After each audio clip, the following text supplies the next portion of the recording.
Hey, it's Mel from Rap Rankings.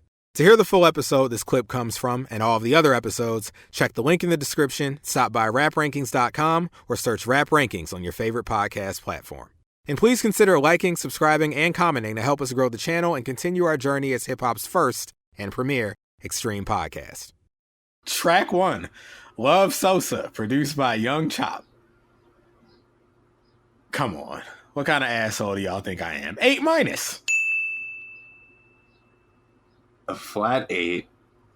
Ding Me Baby.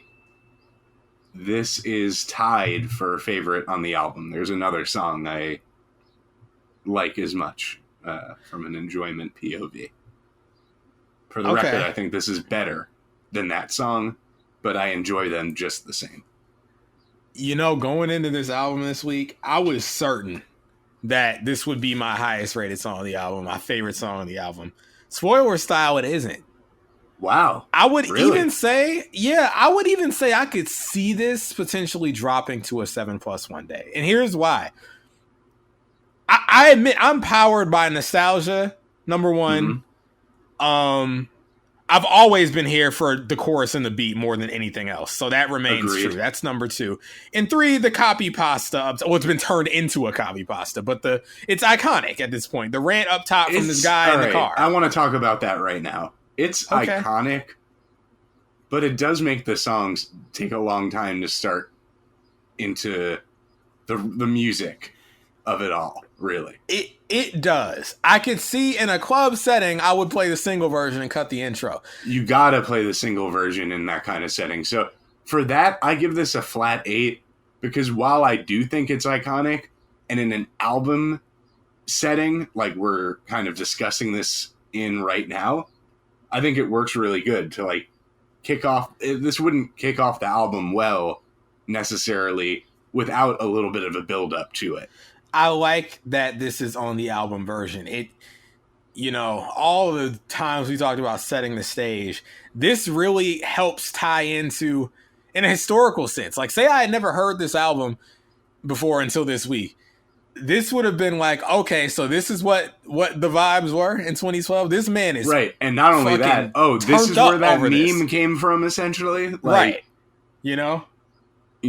Shut the fuck up. Now we have the audio. This is Jordan Guilty. This is a YouTube video. 16-year-old boy goes off on Chief Keef haters. We got the original audio. Nice. Okay. Here you go, folks. This is his. What am I trying to say? History. Yeah, this is history. Here you go. I'm tired of motherfuckers in school telling me always in a barbershop, Keef ain't about this, Keef ain't about that. My boy a BD on fucking Lamron and them. They say don't be nigga put on no work. Shut the fuck up. Y'all niggas ain't no shit. All you motherfuckers talking about, Keef ain't no hitter, Keef ain't this, Keef a fake. Shut the fuck up. Y'all don't deal with that nigga. Y'all know that nigga got caught with a ratchet. Shooting at the police and shit. Nigga been on probation since fucking, I don't know when. Motherfucker, stop fucking playing them like that. You niggas savages out there. If I catch another motherfucker talking sweet about Keef, I'm fucking beating their ass. Yeah. I'm not fucking playing no more. Know them niggas roll with Lil Reese and them. Did you not see in this bitch remix? I just hit another lick. Saying his ass can see your bitch. I know he ain't with the shits. Y'all need to stop. I swear to God, Joe.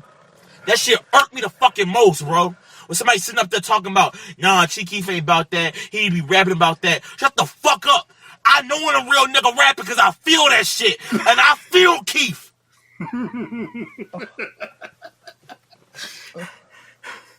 The full thing. That's it. Fuck you mean? That's my fucking nigga. Oh my God. So I threw some rap ad-libs in there, the soundboard, but like, that's the full thing. You don't get the full thing when it's in the song, but like, that I appreciate that being there, because it's like, you talk about Chief Keef being a trendsetter and kind of kicking off a new era and being one of those leaders of the youth. It's funny, but like, this is what this music is doing for certain people. Like, they're hyped up, they're riled up.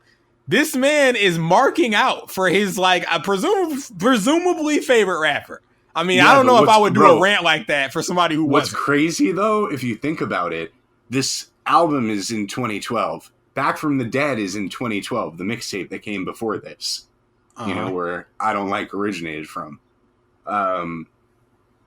Keef is like been on the scene as a rapper for like less than a year, and he's already got people sounding like they're ready to go to war for him. You know? Yeah. Like, you just gotta think, people, like, this man just recorded a rant in defense of his favorite artist and uploaded it. Like, completely serious. Like, you would probably get clowned for that now. And I mean, especially someone who really has no real tenure in the game. This is a guy who, you know, is still on the rate. Like, he's been around for, as far as the general public is concerned, like just about a year. You know, it's, you gotta appreciate the level of investment from this kid. Okay. And yeah, it and sets like you up because it captures it's like a moment in time for sure. A moment in time, exactly. And that's what I mean by, like, you know, it's the historical context. It's like, okay, so it gets you ready. Like, okay, what does Chief Keef do that has this kid in this state? I'm excited. I need to know what's about to happen. So here's the deal, man. This song was like crack to me in 2012. It doesn't quite hit like that anymore. You know, this was probably once like a 8+. It was definitely an 8+ for me. It's mellowed out to that 8, and definitely having to sit through the rant every time sometimes feels like, you know, all right, let's get to the part of the song that's really good. I'm cool with the rant. It's, you know, the melody is still like so sticky, and, you know, it's a jumping off point for me, as I noted in the background info, into Chief Keef, because if his whole career is going to be Don't Like and 300, this is not going to be the artist for me. And something like Love Sosa, which I think we also see traces of in other songs on this album as well, is just like, you know, Keef showing that he can do more than just an I Don't Like type record. You know, it's an earworm. I mean, I think he genuinely constructed one of the catchiest melodies in like rap, or maybe just music in general, in the 2010s with this record in particular. I would be, I guess, remiss? I'd be remiss to not mention this about the melody. This shouldn't be overlooked. We were just talking about this on the phone. Jesse called in about this. I'll probably play the message soon. But like, I don't consider I'm not street. I don't pretend like I'm from the street. I've had proximity to it. I know what goes down, but I'm not from the street. I'm not from the hood. But there was definitely something fascinating about violence and darkness being so sing-songy. Like, that definitely like hit me a certain way in 2012. You know, not to say it had never been done before, but this like element of danger being almost sang to you like a lullaby was new. And I want to say this because as a nigga, it wasn't the same for me like whites, you know, and I have to talk about that because basically I wasn't aware about it. I hear a song like this, I'm singing along, but my thought is like, yeah, this nigga is not to be played with. With certain whites, you know which ones. We talked about it, okay? So there was always something sort of like voyeuristic from them. Are you in the way they talked like, about them? Just like people that we were aware of on like a fringe level per se? I mean, it just, you know, people like a lot of the rap journalists and, you know, people who would like be on location in O Block doing interviews and shit. It's like, right. And the shit that would eventually get Keef caught up in some trouble as well, you know, through that voyeuristic lens, you know, getting him jammed up with legal shit as well. Yeah. By putting well, things the on way camera. they would. Oh shit! I think I think the white journalists tried to break up the feed. They feel a type of way. Hey, it's the truth, okay? Um, the way they would go there, and it's like, you know, and do this reporting, and there was always this attempt to quote humanize him, and it's like, you don't need to. He's already a human, you know. Or it's just this idea of like, we're going to Chirac and we're gonna see what makes this like wild nihilistic kid tick. And I'm gonna get into that as we progress throughout the album, but it's like a lot of the branding around Chief Keef played into like this element of danger. And I feel like when you truly listen to him, you shouldn't feel that way. You know, I'm not saying he's soft, but I'm just saying like, what's that? Well, I don't understand what you mean by that. Well, what I'm saying is when you get through this album and you hear other songs in his catalog, you shouldn't feel like, oh, he's this unapproachable, violent, like senseless, cold-blooded dude who's just like murder and nothing else. And like, oh my God, it's so thrilling. It's like this. Are they not doing that with Youngboy right now? Well, I think they've upgraded their what would I say, playbook rather. They've updated the playbook. I think they are more prone to acknowledging the goofier parts of his character, you know, just as a way of acknowledging the fact that he is still a human. Back then, they would make their jokes and shit, like, you know, like basically taking Chief Keef out of like the hood context and like throwing him in like wacky scenarios. You know, because they thought that was like remember funny. this with like, you know, the Fredo in the cut, that's a scary sight meme. Yeah, shit like that. Or even like, hey, for my own people, that Childish Gambino and Chief Keef like was like a noisy interview. And obviously the crux of it was supposed to be, here's like this black nerd and here's this like real nigga, you know, and like, let's see how they interact. So it was always that. Now I think it's kind of developed where... Dude, that interview... I mean, it is a funny interview, and I'm not saying that. That interview, I mean, it's a confluence of a lot of shit I don't like personally. Not speaking on Donald or Chief Keef necessarily, but that like weird. I don't know. It's like a form of this kind of let's do this fish out of water thing with him.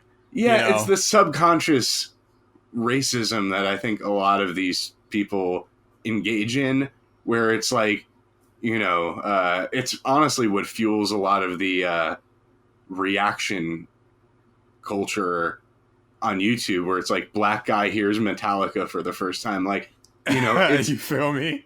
You know, yeah. It's like, I don't know, it positions Donald Glover as a lame who's intelligent, and then Chief Keef as like this brute. This is real black, right? He's real, from the streets, you know. But I didn't like the optics of all that, and I didn't like the way people talked about it. I thought that was like major setup vibes. Also, well, it was doing interviews with Chief Keef when he's like clearly like geeking out on pills and shit. Not a good idea. Like, maybe don't, you know, publish stuff like that.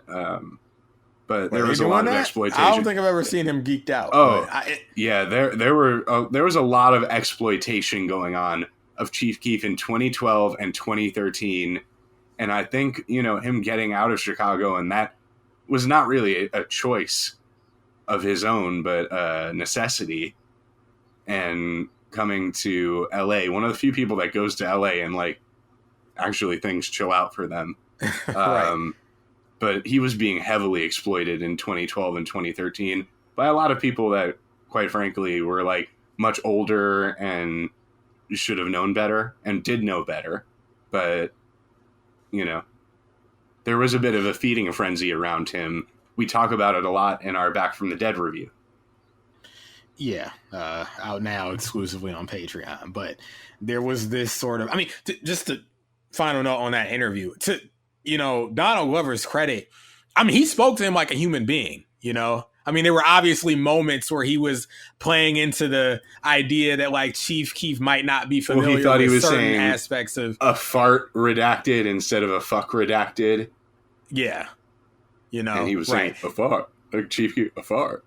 That's one of the moments where I feel like maybe Donald was playing into the hashtag white gaze a bit. But other than that, I feel like he was just talking to him like a normal guy, you know? But there were things like that. And there was this element of like white saviorism where it's like, oh, we got this like, you know, rugged street kid and let's go and save him because he's so talented. And Love Sosa is an opus of this. And it's like, yo, relax. Like, and this is what happens when whites come into hip hop is because it's like, what it is a gangster rap song with some melody. Okay. But they turn it into this like fucking, you know, socio-economic whatever statement when you know Keef is just fucking around in the studio. Most likely. You know, it's not supposed to be this grand and that's statement. when I think, you know, as we'll get into throughout the review, when he's leaning into stuff like this, it's really where I like him the best. I think he continues to lean into it more after this album.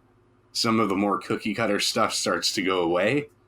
And, you know, I just prefer this style from him in general. And I do think this is a very influential record. There's no need to over-intellectualize what's actually happening on the record. But, you know, you can't tell me that this one... no need to do that. But that this one didn't feel like, in some ways, you know, a bit of a game changer at the time. Even, you know, coming from Chief Keef, at least for me, there was an element of surprise with a record like this, coming off of me only hearing like an I don't like, and thinking he was just this one thing. And potentially, you know, fine, but maybe not going to be for me. You know, to me, Love Sosa is the story of, you know, me kind of becoming a big fan of this guy, much more than I ever thought I would be. So, you know, I hold this record in somewhat of a high regard, not as much as I did when it came out, because I think he's gone on to do a lot of records that are like, you know, Love Sosa that people just ignore. Well, like I was saying, I mean, it don't hit like it did in 2012 anymore, but I want to be clear. I don't see a day where this will ever not be a takeaway. I feel like even when I'm fucking 92, I'm still going to be singing along because it's a very singable melody. This is the only song you could have opened this album with. I mean, everything else, everything would have felt too sudden of an opener. It would have like hit too quickly. Like you can't just open the album with Don't Like. Yeah, I agree, actually. I agree. I mean, and just production-wise, the build-up is fitting of an intro. The way it weaves into the drop. Kind of percolates before it really drops, and you get, you know...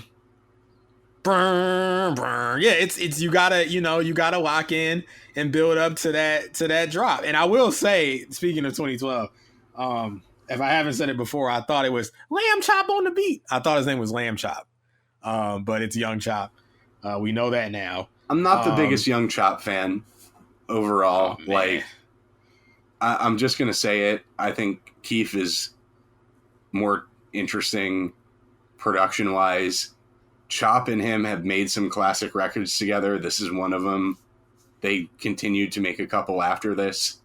But in general, he's not the secret sauce to Keef's success. Yeah, that's fair to say.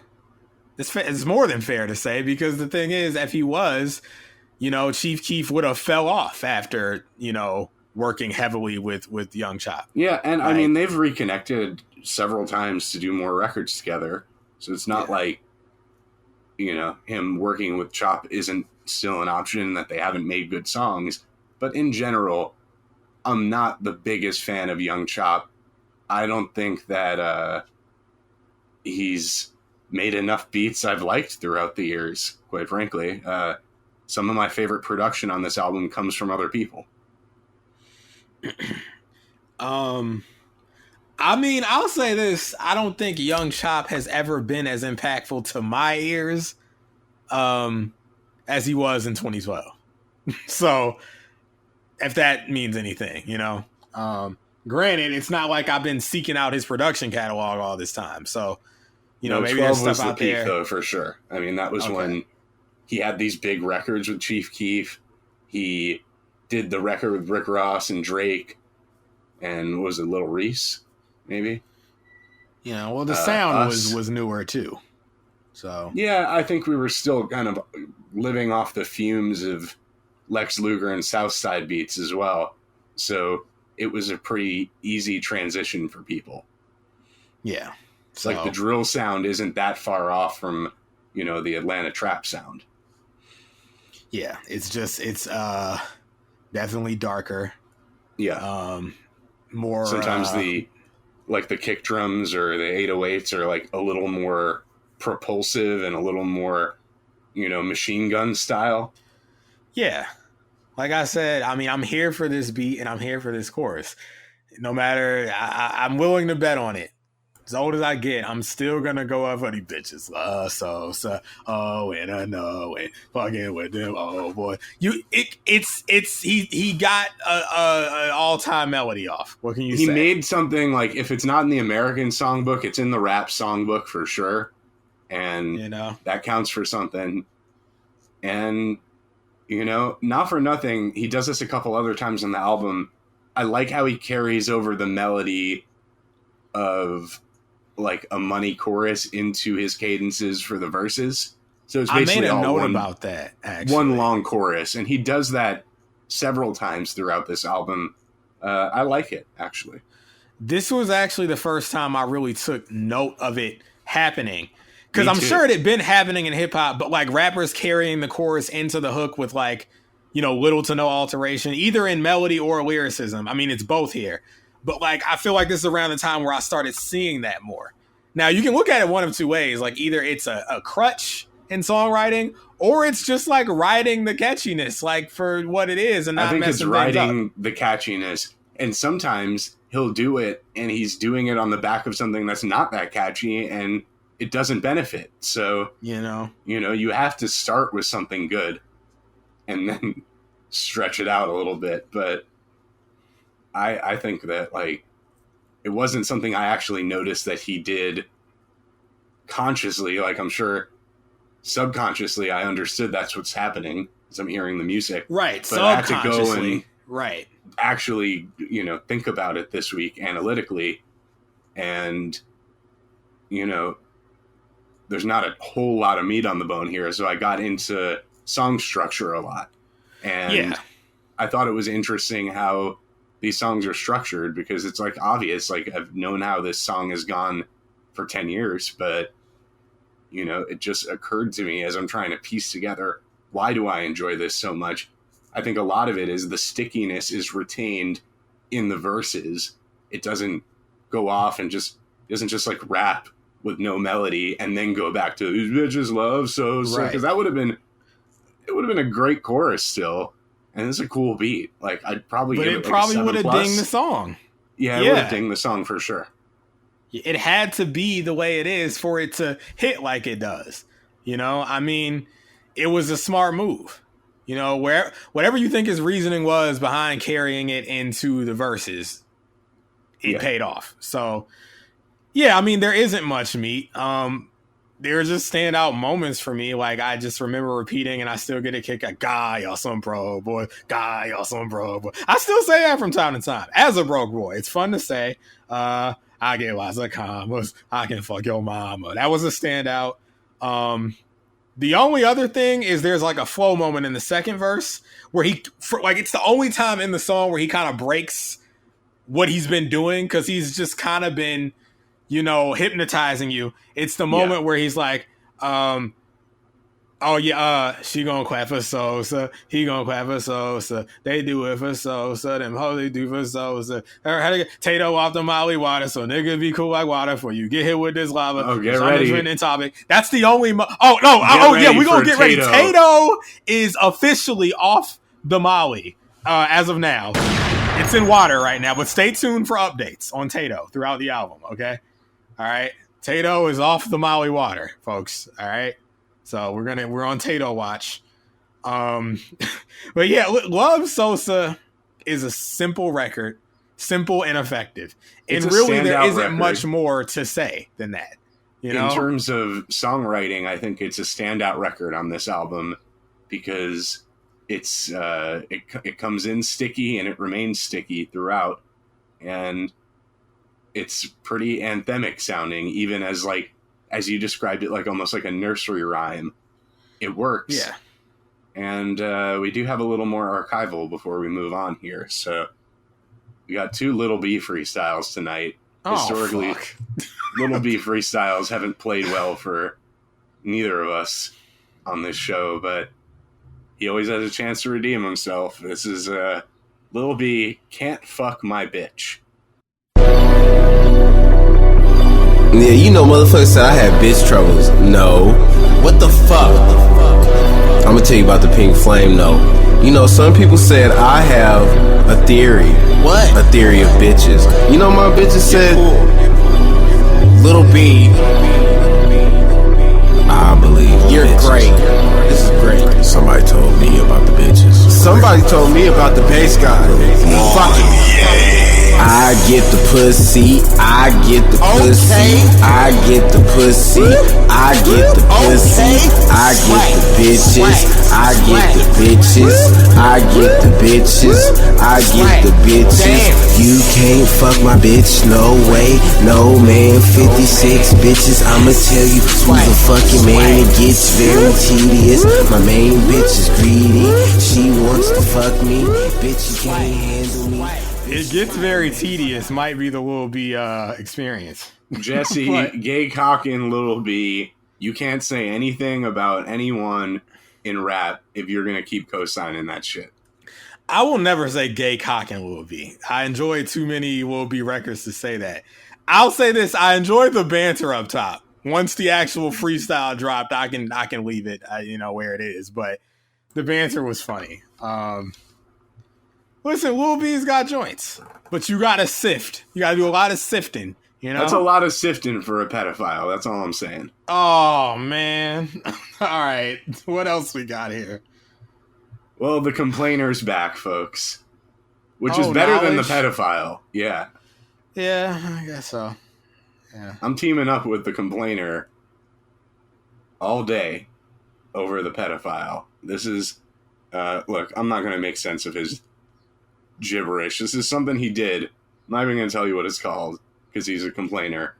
So I think it's pronounced "take care of it." He mashed maybe the words together and took some vowels out. I don't know. He made a mess of it. You'll hear the "you gonna get fucked over" about halfway through. It's not great, but I have to do my accounting of history. Oh fucking! All right, here we go. Knowledge with I guess "take care of it." Just like that. Can you hear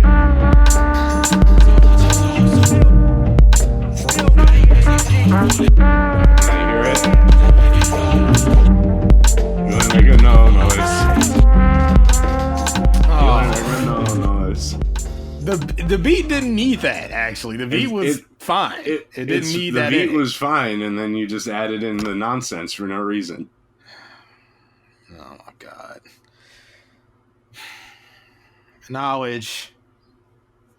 For your name to be knowledge, no.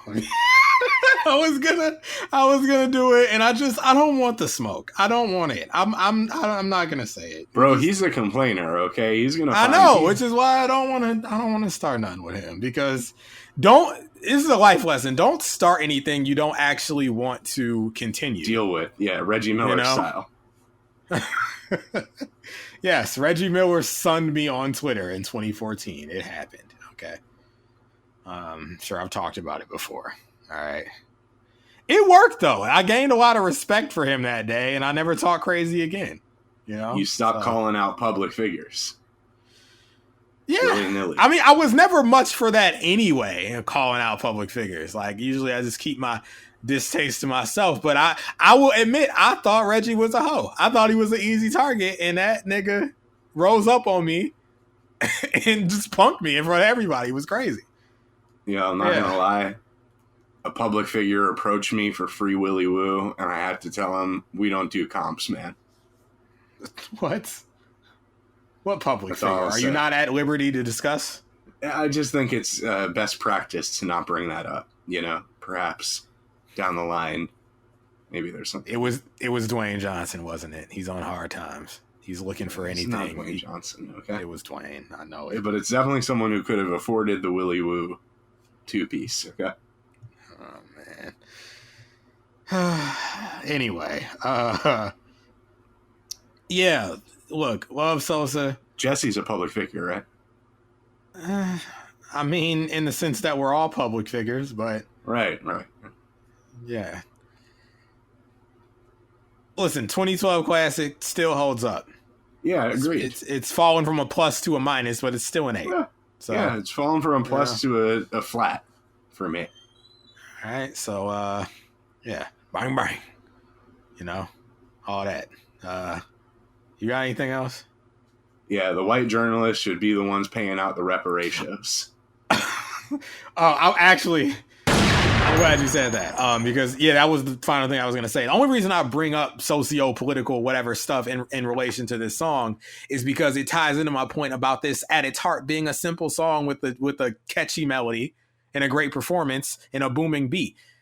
It's those people out there that try to over intellectualize it and turn it into something more, you know. So I have to bring those people up because if you let them tell it, this is like some out of like, who can we break out of poverty next and then take responsibility for doing so. White saviorism. Okay. Look, I may have said too much already. Okay. No, you got to speak. This might be too real for the intro. No, it's just real enough. Okay. Fuck them niggas. It's always going to be fuck them niggas.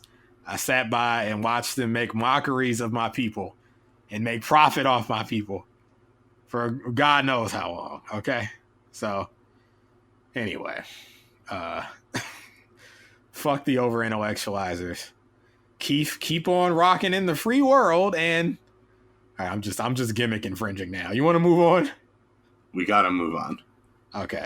40 minutes on Love Sosa might be some white nonsense, honestly. No, it's not, because we had to talk about why you shouldn't go 40. We didn't actually go 40 because we did a little poo-pooing around before. I think we went like 30. All right. Okay. We went 30 to talk about why you should never go 30 on Love Sosa. It's not that fucking deep. Okay. Enjoy the catchy record. It is a great song. It is. Exactly. Let's not hold that against the song. You know what I mean? No, there's no reason to. There's no reason to hold it against the song. But anyway. And Jesse, stop listening to that pedophile. Well, at the time, we didn't know that he was... Well, we knew what he was doing. We knew he was well asking knew. for feet pics. But I don't remember knowing that it was like underage. I didn't pay attention to him, number one. You know, Lil B had followed everyone at that point in Twitter. So it was like... A lot of those girls are of age now and are speaking out about it style. So I don't Right. Like, wasn't it weird that he was asking us for feet? Yes, it was weird. You know? Yeah, thanks for asking. Yeah. But fuck Janelle Monáe for showing her tits, right, Jesse? We fucking know about Jesse, okay? Grown-ass woman, okay? All right. Jesse with that cobra. Now that boy slumped over. And Jesse, like, why are you threatening to shoot Jesse? Because it's funny. You know what, Jesse? I'm going to say it, too. Hit me with that, I'm going to say it. Because we got these white journalists out of the way. Now we got to get Jesse. All right. Let me see. Let me load it in. All right. Here you go. You know what? I'm about to say it. How were you in Hip Hop DX talking about Chief Keef, socioeconomic, this and that? And now you say, oh, fuck drill, fuck New York drill, all this stuff. It's kids killing each other. You know, you're sounding like those people during the Chief Keef era. Well, there were two camps in the Chief Keef era. There were the ones that were like, we don't need this senseless violence and we shouldn't parade this as great music. And, you know, there are definitely respectability politics tied into that viewpoint. But at the same time, you can kind of respect it. And then there were the people who were like, shut up. Y'all don't know anything. This is the future. Like, let the kid make his money. And these are the people who almost to a fault are neglecting the actual implications of music like this. Listen, Right. it can be two things at once. It can be catchy music that is fun to turn up to, and you can think Chief Keef is a great artist, and you can also think that people really die behind this shit in Chicago, you know? So I'm that's just why saying, you shouldn't act like you're a part of it. We can't pick and choose where we want to draw the line on certain things, you know, when it comes to street affairs, for one, and things of that nature. If you want to hold that against someone, you got to hold it against everybody. You know, that's why the respectability politics is a dirty game, and it doesn't lead to any good. Well, this is why Jesse's favorite artist, Tyler the Creator, is a fucking obnoxious hypocrite boy who embodies all that, because we got videos in back in the day bouncing around in the backseat to Waka Flocka, and now he's in interviews talking about niggas really kill people and do drugs. Shut the fuck up, okay? All right? How about you start living your truth and acknowledge that you like some things and don't like other things instead of trying to justify it, okay? The truth of the human experience is that things don't fall into neat containers. Give me the whale. Okay? The whale? What do you got to do with this? He tells people what to do with their truth. Oh, right. Yeah, exactly. And how to think about it. Okay? Here it is. Okay? This is for Jesse, Tower, and anyone else. Think about the truth of your argument.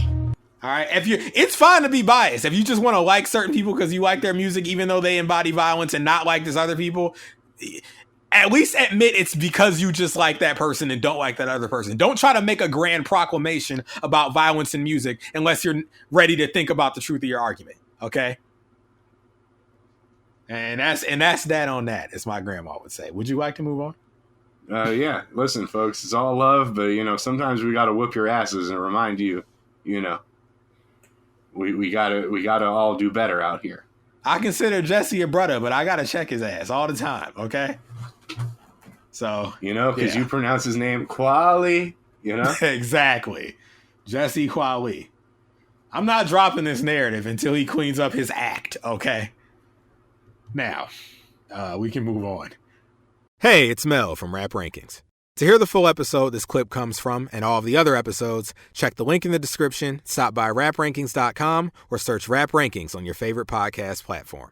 And please consider liking, subscribing, and commenting to help us grow the channel and continue our journey as hip-hop's first and premier extreme podcast.